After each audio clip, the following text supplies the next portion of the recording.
Assalamualaikum warahmatullahi wabarakatuh. Dan pada video kali ini saya akan bercerita tentang kisah kehidupan Rasulullah Muhammad SAW sebagai manusia yang paling berpengaruh di dunia ini hingga saat ini dalam menjalani fase-fase sebelum kenabian beliau. Dan di sini saya akan membahas bagaimana strategi luar biasa Nabi Muhammad SAW dalam berdagang.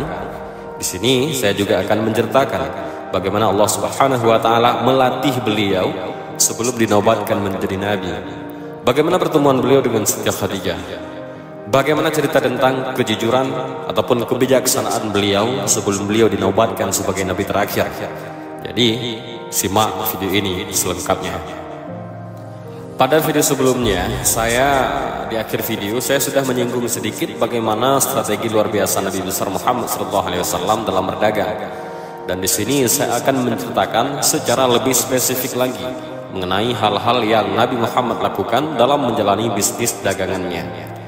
Jadi, memang Rasulullah Muhammad SAW memiliki strategi yang sangat luar biasa dalam berdagang. Di mana pada saat Nabi Muhammad SAW beranjak dewasa, profesi beliau yang dahulunya pengembala domba sekarang berubah menjadi pebisnis pada saat beliau memasuki usia 21 tahun. Nabi Muhammad SAW pertama kali menjalani bisnisnya dengan cara mengambil barang-barang dagangan orang lain di Mekah, lalu menyelesaikannya dengan cash. Walaupun memang sedikit, tapi akhirnya kemudian beliau berkeliling untuk menjual barang-barang dagangannya di Mekah. Dan karena memiliki gelar Al-Amin, dikarenakan kejujuran beliau, jadi apapun yang ditanya soal produk oleh pembeli, beliau akan menjawabnya dengan jujur. Dan ini terjadi sebelum fase kenabiannya. Dan ada sabda dari Nabi Muhammad SAW yang berkata, siapa saja yang transparan dan terbuka dalam transaksi, maka Allah Subhanahu wa taala akan membantunya atau memberkahi transaksi keduanya. Dan hal inilah yang selalu dijaga oleh Nabi Muhammad SAW pada saat perniagaan beliau, sehingga beliau terkenal sekali dengan keberhasilannya dalam berdagang dan sangat dipercaya oleh orang-orang lain. Dan karena kejujuran beliau, seiring dengan berjalannya waktu, mulailah banyak datang para pedagang dan pemodal yang turut menitipkan modal mereka kepada beliau. Mulailah Nabi Muhammad SAW bertambah modalnya. Kemudian Nabi Muhammad melakukan hal yang sama juga. Beliau menjaga ketransparanannya. Beliau selalu menjelaskan kelebihan dan kekurangan barang apapun. Semua disampaikan apa adanya. Dan dari situ semakin ramai orang-orang yang berdatangan dan menitipkan modalnya kepada beliau. Akhirnya dari situ beliau pun ingin mengekspansi bisnisnya keluar dari Mekah yang sebelumnya beliau cuma berjualan di sekitar Mekah saja. Maka pada saat itu Nabi Muhammad SAW pun mulai mengambil modal-modal tersebut, kemudian pergi ke negeri lain yaitu negeri Syam untuk berbisnis lagi. Dan keunikannya adalah ada strategi luar biasa yang dilakukan oleh Nabi Muhammad SAW yang belum pernah dilakukan oleh orang-orang Quraisy atau orang-orang Mekah sebelumnya. Jadi strateginya adalah pedagang-pedagang Quraisy yang lain yang pada saat itu juga melakukan hal yang sama dengan Nabi Muhammad. Mereka bawa modal mereka dari Mekah lalu pergi ke Syam. Mereka beli barang di Syam terus balik lagi ke Mekah dan barulah dijual barang-barang dari Syam di Mekah. Tapi pada saat itu orang-orang Mekah yang juga pedagang ini pergi dari Mekah ke Syam hanya membawa modal saja atau seperti uang atau emas. Mereka tidak membawa produk. Sementara Nabi Muhammad SAW memiliki strategi yang berbeda, di mana orang-orang pada zaman itu belum ada yang melakukannya. Jadinya beliau juga sama, memiliki modal, tapi modal beliau itu beliau bawa ke Syam bukan dalam berupa modal uang, bukan dalam berupa emas, tapi beliau belikan produk-produk di Mekah, kemudian barulah beliau pergi ke negeri Syam, dan di Syam baru beliau jual produk-produk dari Mekah, dan akhirnya dibelilah produk-produk itu oleh orang-orang Syam. Dan di situ Nabi pun mendapatkan keuntungan setelah berjualan barang Mekah di Syam. Dan dari keuntungan tersebut barulah beliau beli lagi barang-barang yang ada di Syam dan kembali dijual ke Mekah. Sehingga kalau dilihat profit yang bisa diterima oleh Nabi jadi double. Dan itulah strategi yang luar biasa Nabi Muhammad SAW yang beliau lakukan pada saat itu. Oleh sebab itu, makin berjalannya waktu, bisnis Nabi Muhammad SAW pun semakin berkembang. Begitu pula dengan citra baik dirinya. Citra Nabi Muhammad SAW yang dikenal sebagai orang yang sangat jujur, dapat dipercaya, Dan inilah yang membuat akhirnya bergabunglah seorang wanita kaya raya Mekah, yaitu Siti Khadijah radhiyallahu anha, untuk menitipkan modalnya pada Nabi. Dan pada saat itu memang belum masa kenabian. Dan dikatakan dalam buku sejarah bahwa Siti Khadijah ini adalah seorang yang dikenal oleh penduduk Mekah sebagai wanita terkaya di Mekah.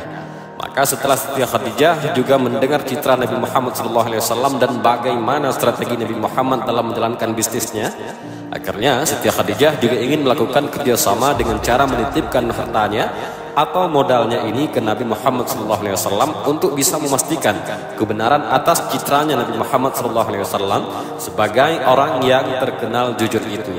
Dan akhirnya Siti Khadijah pun menitipkan modalnya beserta beliau menitipkan seorang hamba sahaya laki-lakinya yang bernama Maisarah kepada Nabi Muhammad SAW. Dan akhirnya Maisarah ini pun ikut bersama Nabi Muhammad SAW dalam menjalankan bisnis tersebut, atau dalam menjalankan perjalanan dari Mekah ke Syam dan dari Syam ke Mekah. Dan selama berada di naungan Nabi Muhammad SAW, Maisarah terkagum-kagum oleh perilaku dan fenomena yang terjadi pada saat Maisarah bersama Nabi.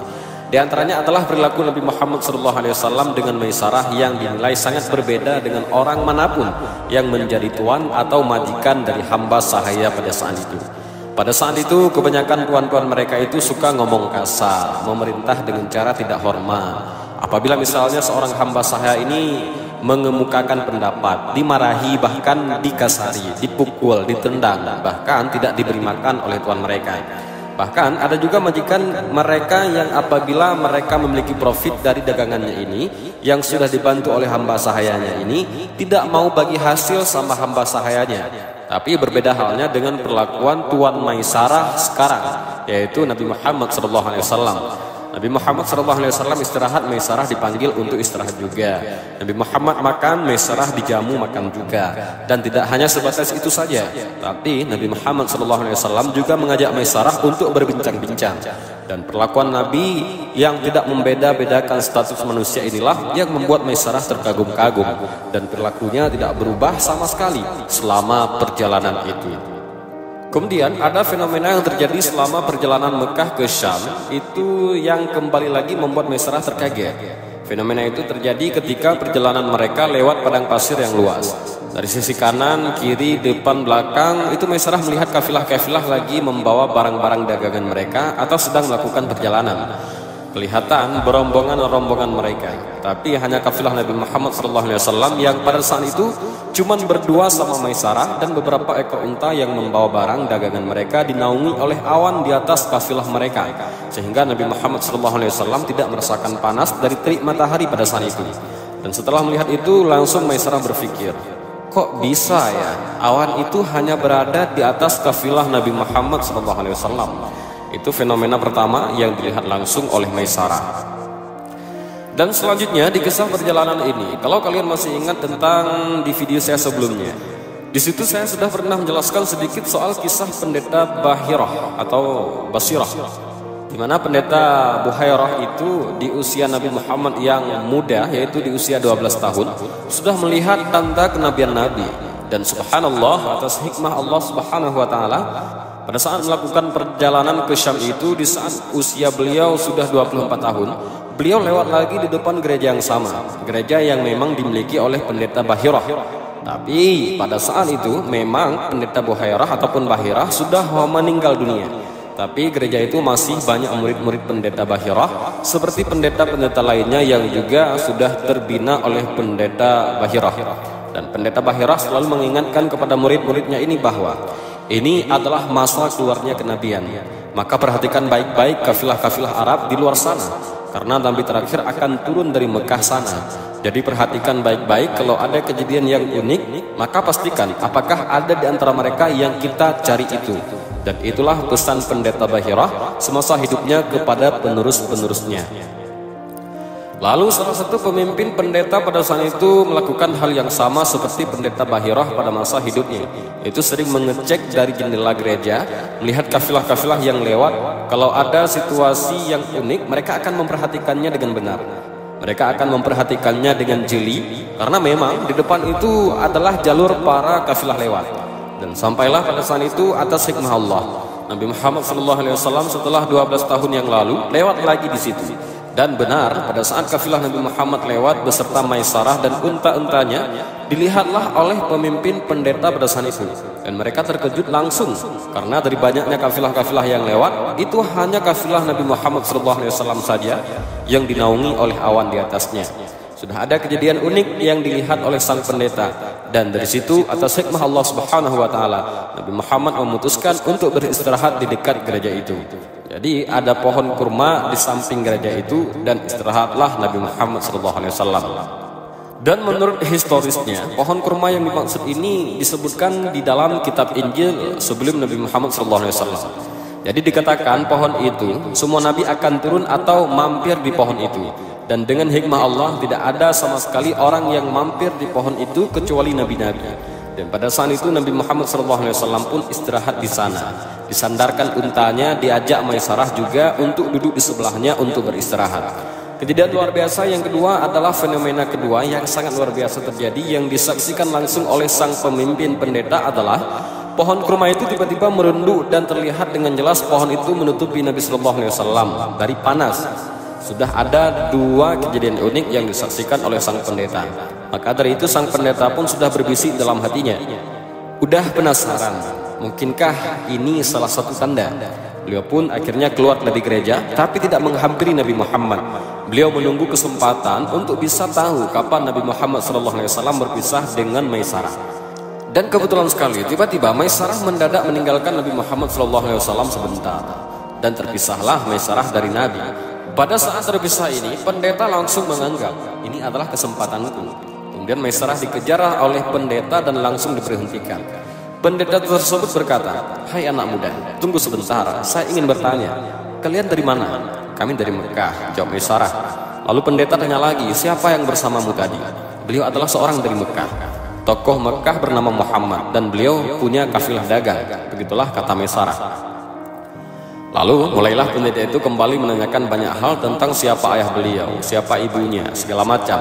Ditanya secara rinci kepada Maisarah. Akhirnya Maisarah pun menjelaskan secara rinci juga apa yang Maisarah tahu soal Nabi Muhammad SAW. Dan mendengar hal itu, ternyata semua ciri-ciri yang disebutkan oleh Maisarah ini adalah semua yang diketahui oleh sang pendeta sebagai ciri-ciri kenabian. Lalu kemudian setelah mendengar jawaban dari Maisarah, pendeta itu pun berkata, "Baiklah kalau begitu, terima kasih atas semua penjelasanmu dan saya akan menyampaikan kepada teman-teman saya yang ada di dalam gereja," ujar sang pendeta. Lalu Maisarah pun kembali bertanya, "Sebentar, bolehkah saya bertanya?" "Silahkan bertanyalah," kata pendeta. "Apa rahasia pertanyaan Anda tadi?" kata Maisarah kepada sang pendeta. Lalu pendeta mengatakan hal yang membuat Maisarah kaget lagi, dan hal ini jugalah yang akan disampaikan kepada Khadijah pada saat nanti pulang ke Mekah, yang akhirnya makin mendorong Khadijah ingin dinikahi oleh Nabi Muhammad SAW. Dan pendeta ini pun menjawab, "Ketahuilah wahai anak muda, menurut keyakinan kami dan menurut apa yang kami dapatkan di dalam Injil, tidak ada yang turun di pohon itu kecuali seorang nabi. Maka ketahuilah orang yang sedang bersamamu sekarang adalah nabi yang sedang ditunggu." Dan itulah jawaban dari sang pendeta. Dan setelah percakapan itu, cerita berakhir sampai di situ. Tidak ada lagi penjelasan setelahnya yang diketahui dari buku-buku sejarah setelah perbincangan Maisarah dengan pendeta tadi. Kemudian Nabi Muhammad SAW dengan Maisarah dan unta-untanya ini kembali lagi melanjutkan perjalanan mereka untuk berdagang di negeri Syam dengan membawa barang-barang dagangan mereka dari Mekah. Dan sesaatnya tiba di negeri Syam, Maisarah lagi-lagi tidak henti-hentinya kagum terhadap Nabi Muhammad SAW. Sampai di Syam, Maisarah melihat bagaimana Nabi Muhammad begitu mudah bergaul, menebarkan senyum dengan masyarakat Syam, terlihat sangat gigih. Beliau sangat mudah dalam bertransaksi, mudah dalam berjualan, dan kemudahan yang diperoleh oleh Nabi Muhammad SAW ini adalah salah satu ciri dari orang beriman. Dan tidak hanya kepada para pembeli saja atau para pedagang saja, tetapi juga dengan seluruh masyarakat Syam yang bertetapan dengan beliau. Beliau menebar senyum, beliau bersapa, beliau bersilaturahim, dan setelah beliau selesai berjualan, uang hasil keuntungan beliau itu beliau simpan di tempat yang aman. Lalu beliau pergi berkeliling mencari fakir miskin yang ada di Syam, dan sebahagian diberikan kepada mereka. Bersedekah Nabi Muhammad SAW. Kemudian Nabi Muhammad SAW yang memang berusaha untuk selalu bisa menguasai pasar Syam, tanpa letih beliau keliling membawa barang dagangan beliau dari Mekah untuk menawarkan barang beliau di pedagang dan pembeli di Syam. Dan sampai di suatu waktu pada hari itu semua produk yang Nabi Muhammad SAW bawa dari Mekah habis dalam satu hari, saking gigihnya beliau berkeliling. Karena hal ini sehingga di hari keduanya kembali Nabi Muhammad SAW yang sudah memperoleh keuntungan, yang sudah mendapatkan modalnya kembali, bisa membeli barang-barang dari Syam untuk dijual ke Mekah.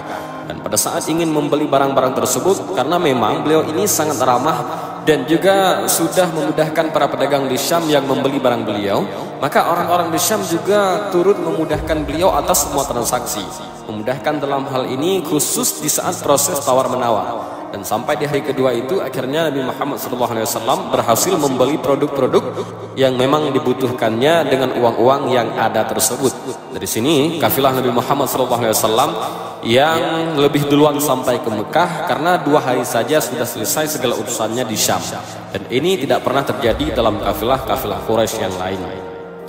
Maka pulanglah kafilah Rasulullah setelah 2 hari urusan beliau selesai. Beliau dan Maisarah kembali ke Mekah. Dan setelah melakukan perjalanan panjang dari Syam ke Mekah ini, sesaat sesampainya di Mekah, karena kafilah-kafilah Quraisy yang lain belum tiba, dan memang juga sudah menjadi kebiasaan orang-orang penjaga pintu Mekah pada saat itu bahwasanya mereka akan selalu mengumumkan rombongan pedagang mana yang sudah tiba dari negeri Syam untuk memberitahu orang-orang Quraisy bahwa ini ada barang-barang dari Syam yang baru yang sudah tiba dan siap dibeli. Dan pada saat itu kafilah Nabi Muhammad SAW duluan yang datang, dan ini bukan waktu kafilah-kafilah pedagang pulang. Biasanya memang mereka bisa lama di Syam. Dan pada saat itu para penjaga sudah tahu kapan masa-masa para pedagang-pedagang ini baru pulang. Dan pada saat melihat kafilah Nabi Muhammad SAW sudah pulang, kaget para penjaga mengenai kedatangan Nabi Muhammad SAW itu beserta kafilahnya. Dan belum sampai kafilah Nabi Muhammad ini di pintu gerbang Mekah, penjaga sudah berteriak, Al-Amin sudah datang, Al-Amin sudah datang. Mendengar itu, datanglah semua orang-orang Quraisy berkumpul menanti barang dagangan Nabi Muhammad SAW. Para penjaga menghampiri Nabi Muhammad dan berkata, "Ya Muhammad, ini barang-barang Syam kah?" Nabi Muhammad bilang, "Iya, boleh saya miliki," kata mereka. "Silahkan," jawab Nabi. Baru saja Nabi Muhammad SAW tiba, barang Syam yang beliau bawa sudah habis terjual sebelum masuk wilayah kota Mekah. Masih depan pintu gerbang, tapi sudah habis terjual dikarenakan memang akhlak baiknya beliau. Dan beliau selalu bersikap jujur. Dan dari transaksi tersebutlah menyebar kabar di Mekah bahwa Al-Amin sudah tiba. Maka dari transaksi itu menyebarlah informasi di Mekah bahwa Al-Amin sudah tiba dengan cepat. Barang-barang dagangan beliau laku dalam sehari, dan semua pembeli puas dengan barang-barang Nabi Muhammad SAW. Dan di hari yang sama itu juga Nabi Muhammad SAW tidak menunda sama sekali, walaupun dalam keadaan capek. Beliau langsung pergi ke rumah Khadijah menyampaikan amanahnya. Dan tidak cuma di rumah Siti Khadijah saja, beliau juga pergi lagi ke rumah beberapa pemberi modal yang lain yang memang menitipkan uang mereka pada saat itu kepada Nabi. Langsung hari itu diselesaikan, diantar ini untungnya, ini modalnya. Nabi SAW tidak akan tidur sebelum menyampaikan semua amanahnya. Dan inilah adab yang sangat baik dalam berdagang. Dan dari kejadian ini maka makin harumlah nama Nabi Muhammad SAW. Sesaat modal itu sudah kembali ke tangan Siti Khadijah. Siti Khadijah pun kembali menceritahu apa yang terjadi dan apa yang dilakukan oleh Nabi Muhammad SAW kepada Maisarah, sang hamba sahaya yang dititipkan kepada Nabi. Dipanggillah Maisarah. "Apa yang kamu lihat selama kamu bersama Muhammad?" tanya Khadijah. Maisarah pun akhirnya menceritakan bagaimana perilaku Nabi Muhammad kepada dirinya, bagaimana baiknya beliau, bagaimana beliau bertransaksi di pasar, bagaimana fenomena awan yang meneduhi mereka, bagaimana fenomena pohon yang menunduk, bagaimana obrolan beliau dengan pendeta gereja Bahirah. Semua detail diceritakan oleh Maisarah. Dan Siti Khadijah yang mendengar itu semakin mantap hatinya untuk menjadikan Nabi Muhammad sebagai suaminya. Dan Siti Khadijah pada saat itu sudah berusia 40 tahun, tapi terkenal dengan kecantikannya. Allah menjaga kecantikan Siti Khadijah walaupun sudah berusia 40 tahun, karena dialah ahli surga. Kenapa ahli surga? Karena semua istri-istri Nabi adalah ahli surga. Dan Siti Khadijah radhiyallahu anha ini selalu dilamar oleh banyaknya pemuka-pemuka Mekah, tokoh-tokoh Mekah. Walaupun beliau janda pada saat itu, dan semuanya ditolak oleh Siti Khadijah. Dan setiap kali ada laki-laki yang melamar, beliau tolak. Tersebarlah di Mekah. Dan baru pertama kali pada saat itu Khadijah sendiri yang meminta Nabi Muhammad SAW untuk menikahi dirinya. Dan ini belum pernah terjadi. Belum pernah Siti Khadijah meminta laki-laki untuk menikahinya. Dan ketika itu Siti Khadijah pun berkata kepada Maisarah, saya akan menyampaikan maksud saya kepada seorang yang akan menyambungkan lidah saya ini kepada Nabi Muhammad. Lalu kenapa tidak sama Maisarah saja? Karena Maisarah laki-laki, dan Siti Khadijah juga tidak membicarakan soal pernikahan kepada Maisarah atau laki-laki. Dan dari situlah Siti Khadijah mulai berpikir siapa kira-kira yang bisa membantu saya untuk menyambungkan niat saya kepada Nabi Muhammad SAW. Dan dari situ Siti Khadijah langsung menunjuk dan menemui sahabat karibnya yang bernama Nafisah binti Munayyah. Akhirnya ditemuinya Nafisah, sahabatnya. Ia curahkan semua perasaannya, rasa ketertarikan beliau kepada Nabi Muhammad, dan maksud ingin meminta tolong kepada Nafisah untuk menyambung omongan ini dengan menyampaikan kepada Nabi. Nafisah pada saat mendengar Khadijah ini ingin menjadikan Nabi Muhammad sebagai suaminya kaget dan berkata, "Hai Khadijah, biasanya kamu selalu tolak laki-laki nomor 1 di Mekah. Pengusaha ini kamu tolak, pemimpin ini kamu tolak, orang terkaya di sini kamu tolak. Sekarang kau ingin seorang pedagang kecil menjadi suamimu?" Khadijah menjawab tanpa ragu, "Iya, saya bersedia jika Muhammad menjadi suami saya." Dan mendengar jawaban dari sahabatnya itu, akhirnya Nafisah pun langsung pergi menyampaikan maksud dan tujuan sahabatnya ini sebagai perwakilan dari Khadijah. Dan pergilah Nafisah ke keluarga Nabi Muhammad SAW. Dan pada saat itu ada paman Nabi Abu Talib, ada sepupu-sepupu beliau yaitu anaknya Abu Talib, dan ada Nabi Muhammad. Kemudian disamperinlah Nabi sama Nafisah dan bilang, "Wahai Muhammad, kenapa kamu belum menikah?" Kata Nabi, "Belum cukup bekalku." Karena bisa diartikan pada saat itu Nabi Muhammad belum punya rumah, masih tinggal bersama sang paman Abu Talib. "Saya belum punya rumah. Nantilah kalau saya sudah mapan, saya baru akan menikah," kata Nabi Muhammad. Dan kemudian Nafisah berkata, "Wahai Muhammad, kenapa kamu tidak menikah dengan wanita yang berkumpul semua di dalam dirinya semua hal yang kamu butuhkan? Kecantikan, jalur nasab, kekayaan, kepintaran, dan kedudukan." Mendengar jawaban tersebut, Nabi pun bertanya, "Siapa yang kau maksud?" Nafisah menjawab, "Khadijah binti Khuwailid." Nabi mendengar itu berkata, "Bagaimana bisa Khadijah? Mustahil itu terjadi." Karena Nabi tahu Khadijah ini adalah wanita yang selalu menolak tokoh-tokoh Mekah. Kemudian Khadijah ingin menikah dengan orang yang dulunya pengembala kambing, kemudian beranjak menjadi pengusaha yang masih meniti karirnya. Bagaimana bisa? Lalu Nafisah menjawab, "Itu urusan saya, yang penting kamu setuju dulu." Dan setelah itu Nafisah balik lagi ke Khadijah dan mengatakan, "Khadijah, sudah selesai urusannya." Khadijah bilang, "Apa yang selesai?" "Muhammad sudah setuju," kata Nafisah. "Baiklah kalau begitu jangan ditunda." Maka Nafisah balik lagi ke Nabi Muhammad SAW dan mengatakan, "Hai Muhammad, sudah selesai ya urusannya." "Urusan apa?" kata Nabi SAW. "Khadijah sudah setuju." "Kapan kalian bertemu?" jawab Nafisah. Akhirnya barulah datangnya paman Nabi Muhammad Abu Talib untuk datang bertemu Khadijah. Dan pada saat itu ada yang mengatakan bahwa Nabi Muhammad ini ditemani pamannya dan Hamzah, dan sementara dari pihak Khadijah ditemani oleh ayah kandungnya sendiri yaitu Khuwailid. Dan pada saat itu terjadilah kesepakatan, dan akhirnya menikahlah Nabi Muhammad SAW dengan Khadijah dengan mahar 20 ekor unta. Dan pada saat itu Nabi Muhammad masih berusia 25 tahun. Banyak sekali maharnya Siti Khadijah pada saat itu. Mungkin kalau dikonversi ke harga unta sekarang, sebanyak 25 unta itu mungkin bisa sampai 1 miliar rupiah.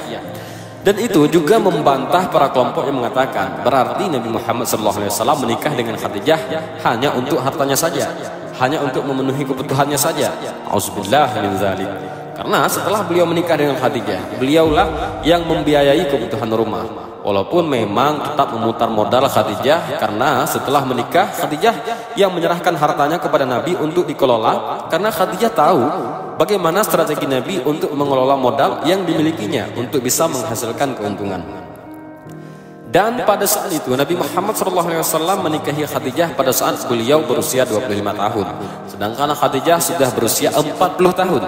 Ini juga sekaligus menjadi bantahan bahwasanya ada beberapa kelompok yang mengatakan kalau Nabi SAW menikah lebih dari satu wanita sampai beberapa wanita hanya karena hawa nafsunya. Na'udzubillah. Ini adalah anggapan yang fatal sekali. Kenapa? Karena perlu diketahui Nabi Muhammad SAW saat menikah dengan Khadijah hingga Khadijah meninggal dunia, Nabi tidak pernah menikah lagi. Jadi selama menjalin rumah tangga dengan Khadijah, beliau tidak berpoligami. Padahal pada saat itu Nabi SAW mampu untuk menikah lagi. Dan baru setelah Khadijah wafat, wahyu turun dan meminta beliau untuk menikah dengan Saudah binti Zam'ah, Aisyah binti Abu Bakar, dan wanita lainnya. Itu pun wahyu dari langit, karena semua perilaku serta perkataan Nabi itu dikontrol oleh wahyu. Dan Nabi SAW juga berkata, sesungguhnya aku dinikahkan, maksudnya Allah yang memerintahkanku untuk menikah dengan wanita-wanita ahli surga. Jadi wanita-wanita yang dinikahi oleh Nabi Muhammad SAW adalah ahli surga. Dan bisa diketahui lagi kalau semua istri Nabi Muhammad SAW adalah janda kecuali Aisyah radhiyallahu anha. Dan kemudian Allah Subhanahu wa taala pun mengkaruniai 6 orang anak dari Khadijah, 2 laki-laki 4 perempuan. Laki-laki pertama yang bernama Qasim, dan riwayat mengatakan putra pertama Nabi SAW Qasim ini meninggal waktu kecil. Dan riwayat juga mengatakan Qasim meninggal pada saat dia ini sudah bisa menunggangi kuda. Dan pada zaman dulu usia bisa menunggangi kuda itu sekitar 7-8 tahun. Dan yang kedua adalah Abdullah, dan beliau juga meninggal di usia 2 tahun ke bawah. Lalu dilanjutkan dengan 4 anak perempuan lainnya, yaitu Ruqayyah, Ummi Kulsum, Zainab, dan Fatimah radhiyallahu anha. Dan keempat anaknya ini hidup bersamaan dengan Nabi SAW, dan mereka juga termasuk orang-orang yang beriman kepada baginda Rasulullah Muhammad SAW.